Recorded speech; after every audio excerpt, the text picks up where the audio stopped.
Yeah, definitely for him because now you got a full cycle. You got the off season and really transition his body to be ready to go, and making sure that he maintains the right composition.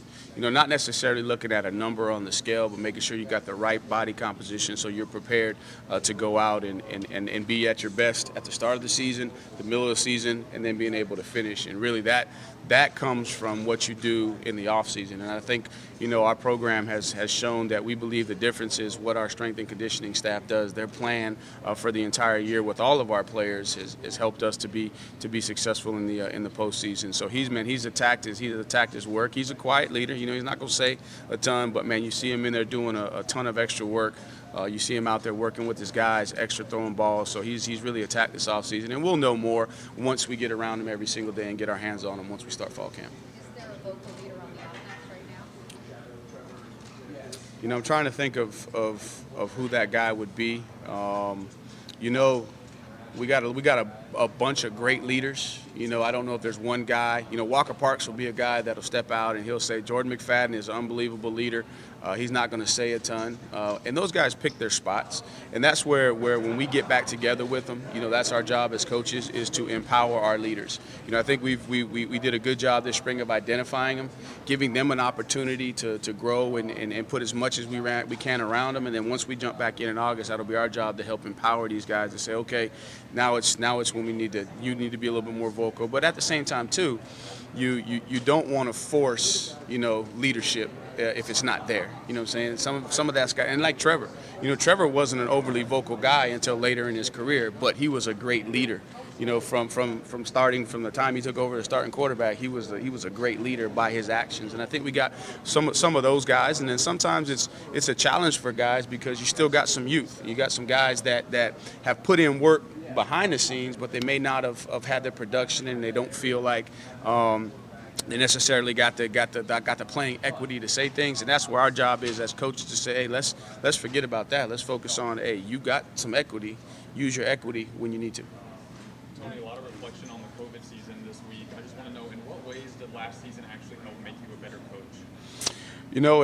It put everything in perspective. It really put it in perspective from the standpoint of, man, this is real life. I mean, you're dealing with not only young people but their families, and you're dealing with real life situations. I think sometimes we get insulated, and we get removed. Like once the season starts, if things go back to normal, like I won't cut my TV on. I won't watch any TV. I don't know what's going on. I have to get my information. And then, the algorithm on my phone, it's all recruiting stuff. So I don't get to see what's going on in the world. So I have no idea what's going on outside of Clemson. But I think it made everybody slow down and realize, man, this is real life. And then it put it in perspective for me as a coach. It's like, okay, this is why you coach, because you made a commitment when you transitioned from engineering to go into coaching that you were going to make it about these young people. And so it just brought it all full circle, and it showed you that when people make a commitment and they're all on the same page, extraordinary things can happen. I think some people take for granted we won 10 games in a pandemic. And we had guys up and down. And so you had young people that accepted the challenge of being out in front, and using their platform, to express their desire to play. And then they came together as a team, and they battled adversity. And they found a way to still be successful and still show, what this program is capable of. So there was a lot of lessons. And for me personally, it really put in perspective what being a father is, and one of the blessings in COVID was that we weren't allowed to go out on the recruit. We were still recruiting our butts off, but we weren't able to go on the road. So in the off season, I was able to go home at night, and I got a chance to coach a little baseball with my boys, and that was awesome, and so those are the things that I take the positive out of it, and then really hopefully we cannot lose sight of that as we go forward, that we maintain that humility. And I think Giannis had is that how you say it? Giannis? How you say it? I don't know how to. I guess Giannis, but I saw the clip. And I thought what he said was so powerful and so timely, and I actually showed it to my son, AJ. He's only 8 years old, but I said, man, this is what it's all about. Your past is your ego, your future is your pride. So be humble. And I think Coach says it. When there's hope in the future, there's power in the present. And I think that's the thing that we got to take away from COVID. Tony, do you sense that DJ has a full appreciation for what his legs, his abilities, what he wants to bring to this offense? I think so, and I think he enjoys that aspect of his game too, and didn't get to do it as much as he would have liked to last season, but I think he has an appreciation. I think he enjoys it, and I think he'll get a greater appreciation just the more that he does it, and the more that he has success doing it. Tony, I think we talked to you at the beginning of the spring, and since then we heard a lot about the line with this fall. How much more of an emphasis on being physical? Is that something you've seen this summer and in the spring? I wish I could say I've been able to see it with my eyes, but I'm not allowed to watch the skills and drills. But really just, taking those guys and letting them understand that we go as they go. And I've said this before, and this is just my perspective, my opinion, my assessment. When we became, a championship caliber program is when we started to be able to control the line of scrimmage, and starting back in 15 with Mitch Hyatt and those guys and forward.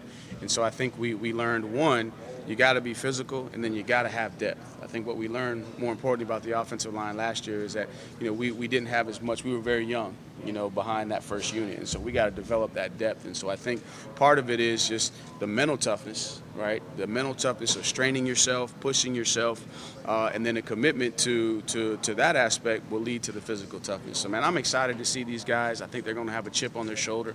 I think they're very talented. Based off of where we left the spring, you feel good about the competitive depth that you have behind these guys. And you throw in, man, these three freshmen. Obviously Tate was here, and what we saw out of Tate, I think he was, not the surprise, but everybody's like, wow, he's impressive. And then you look at Dietrich. Man, Dietrich is a big human being, and then you got Tristan. So I think that it's all coming in place. And then you watch Paul Teal, just the progression that he's made, and Hunter Rayburn is a guy that physically has everything that you want. Just has to take that next step. John Williams is a guy that gives us tremendous depth. Walker Parks has just been sitting back there, ready to break out. He's just been waiting his turn. So I think he's going to bring a demeanor about himself. J Mack is, in my opinion, is as good as we've had. Doesn't get the recognition because he may not have the measurables of some of these other guys, but technically, fundamentally, production standpoint, I think he's as good, and he's excited for his last year. Backhorse is Backhorse. He's a guy we're going to cross train a little bit at center, give us some more depth, and then you love Putnam, man. Putnam he's red. That's Coach said. He's regimented. He comes from a military family, and he's going to give you everything that he has. So I'm excited for these guys to be able to go lead the way, because that's what we're going to need. You win football games, up front, and then when you do that, then all the skill guys are able to do what they do. Coach, what impact do you believe NIL is going to have on your program? And would you guys as coaches like to have a little more access to the players and maybe be able to instruct them on how to handle this? Right. I think there's a lot of unknown and misinformation about the NIL. What I'll say about Clemson is because of the program that we are, the innovation, and not being reactive and being proactive, man, we've been well positioned and well prepared. And our guys have been working with Jeff Davis and his staff and Paul Journey, building their brand for years. Career development and preparation for life, after football, we've been doing that. And so we're well positioned, well prepared. I'm excited for the young men to have an opportunity on their time to be able to go and generate some resources for themselves. The biggest thing for me as a coach is just keep the main thing, help educate these young men, as best I can. The tough thing for us is, we're in a position where all we can do is educate. We can't facilitate, we can't get involved in that. So the best thing for us is to educate. But what our program has shown over the years is that we take tremendous amount of pride in educating our young men on every aspect of their life. So Clemson is well positioned in every aspect to help these young men navigate these new waters that they're in. Coach, you mentioned Parks and McFadden as leaders of the entire offense. What makes them so? J Mack is his playing equity. Man, he's been playing for a long time. His performance, his production, the way he approaches practice. So he's a great leader by example. Walker Parks, man, he's got that demeanor about himself that, man, it's game 7. Game on the line every minute of the day. I think he attacks his breakfast like it's game 7. Like, dude, I'm about to devour you. Like, he probably talks to his breakfast. He just has that intensity about himself. and then he can match it with the skill set and what he does, in practice. So to have those guys, they kind of balance each other. And then they're a force that can go. And then you got Backhorst too. You can't. Sometimes Backhorst, he's been leading forever around here. So sometimes you don't mention Backhorst, but Backhorst is a guy that's got the personality. And what I like about Backhorst is he can communicate with anybody on the position. And not every player has the ability to communicate with all position groups because personality types are different. Interests are different. But Backhorst is a multifaceted guy, can communicate with everybody. And then he's a guy that he puts it all on the line. So when you have J-Mac, you have Backhorst, and you have Walker Parks, and then you throw a Putnam guy in there that you're not going to hear Putnam, but you're going to see him every single day. You know what I'm saying? You're going to feel him in that weight room. You're going to feel him in that locker room. So we're excited about those guys and their opportunity to get to work, to gel. And again, the offensive line always gets the blame and the fault. But it's all 11 of us out there. And so I think that, all the pressure can't be put on the offensive line. Everybody has to do their job, and that's offensive football. Offensive football is poetry in motion, man. It's 11 people all on the same page. Like when we're running certain concepts, we all got to step the same way.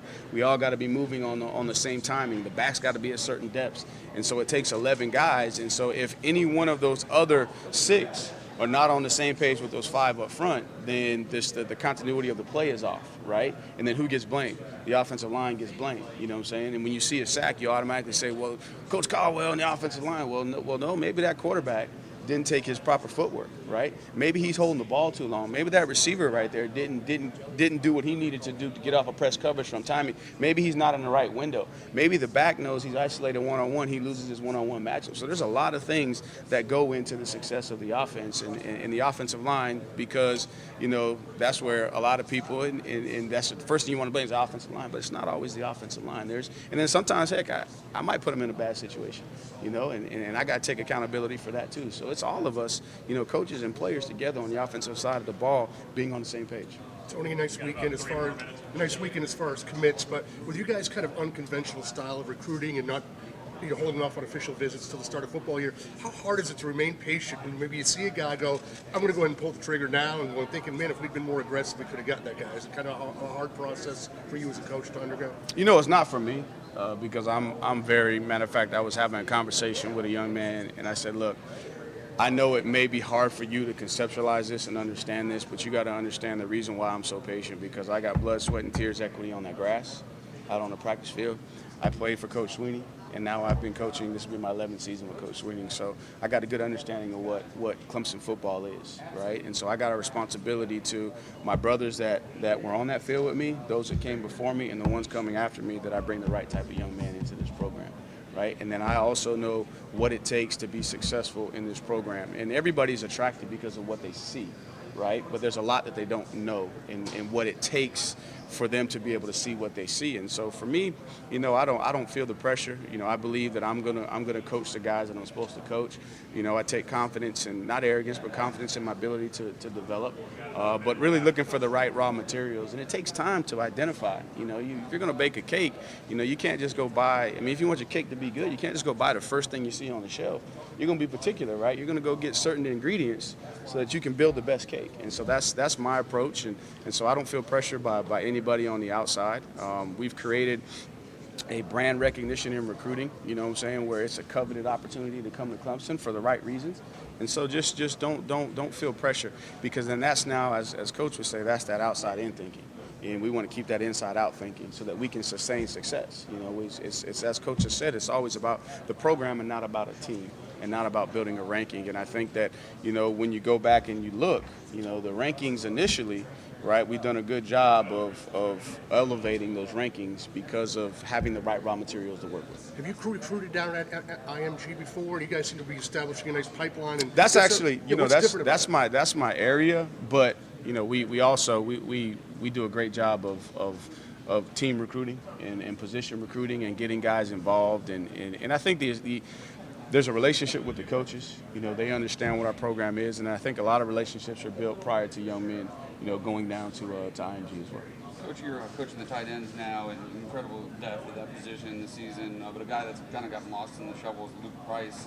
He had a great season in 2019 before tearing the ACL. How's it coming along, and do you think he'll be able to pick right back up where he left off? You know, I think so. And Luke is a guy I'm really leaning on with this transition to the tight end room, because I think that Luke is an unbelievable leader with a ton of potential. You know, just got to get him to fully commit to what his what his calling is. You know, what his role is. But he's attacked his off season, and definitely he brings an element of toughness to the room that you want guys like that to be able to elevate everybody else's if they may not already be there. But if they're there, then sustain them. So I'm excited to work with Luke. You know, we're building a really good bond, and he's going to be a guy that, from a leadership standpoint, I'm really going to need in that room to help us come together as a group, and then ultimately be able to play to the standard that we set. All right, thank you, Coach. Thank you, Coach. All right.